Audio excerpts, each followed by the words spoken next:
Hey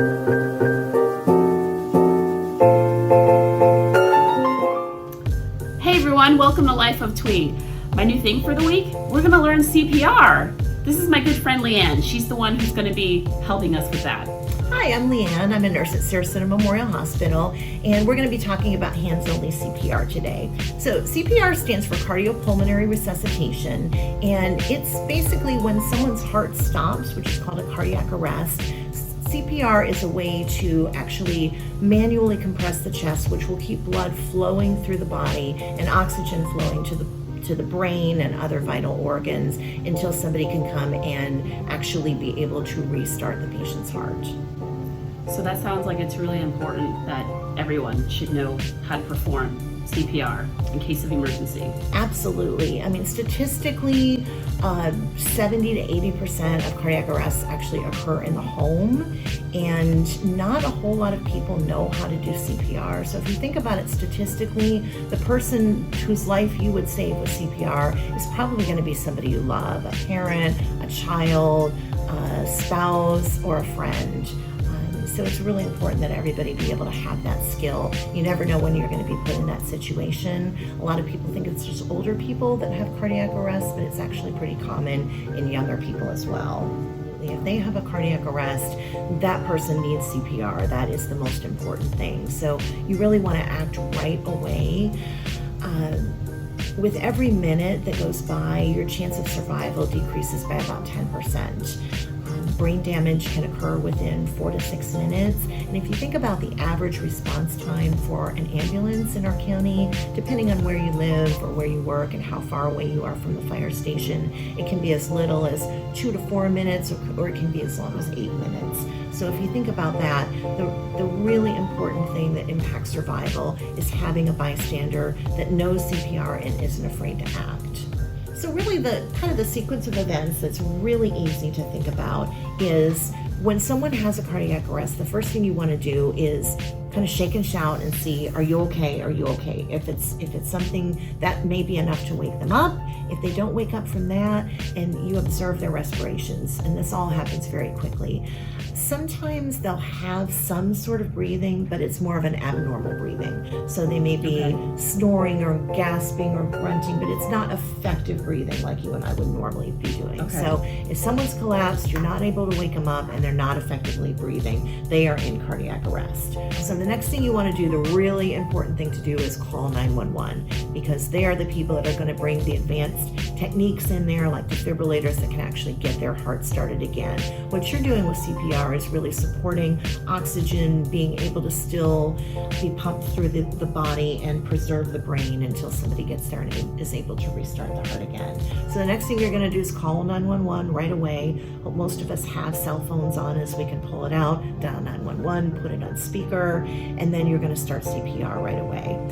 The good thing to know is too, if you're a little bit nervous and you don't remember, the dispatchers will actually walk you through how to do CPR as well, which is good too. Right, because you might know it, but maybe in a panic, something slips your mind. Exactly, but the important thing is not to be afraid to act. Right.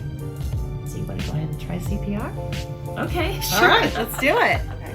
All right, so you call 911, you've identified that the patient's not breathing appropriately. If they happen to be sitting up in a chair, you want to make sure that you get them lying flat. You don't want to try to do CPR on somebody that's sitting up. You want them in a flat position. This way the blood doesn't have to pump uphill, and it's going to get more effectively to the brain. You're also going to be able to provide much more effective compressions if you do it on the floor on a hard surface.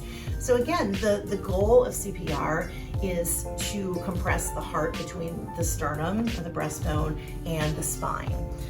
You're going to put your hand in the center of the chest. You want to kind of keep your fingers off the chest. So what I usually do is pull my fingers up and then interlace them with the top hand. And then you're going to go right in the middle, and you're going to push hard and fast, about 100 beats a minute.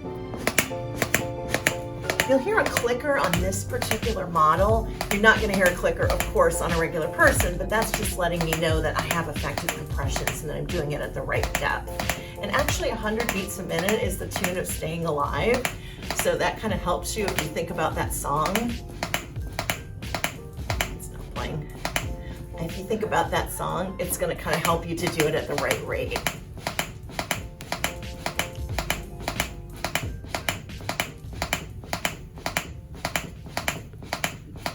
How appropriate too, the title of the song. It is, right? All right, you want to give it a try, Thuy? Sure, let's give it a try. All right. Wake up! It's not happening. Do you want me to call 911?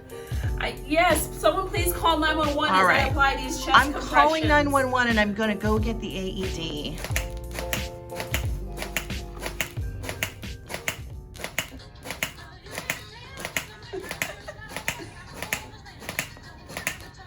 Let's see the rhythm here.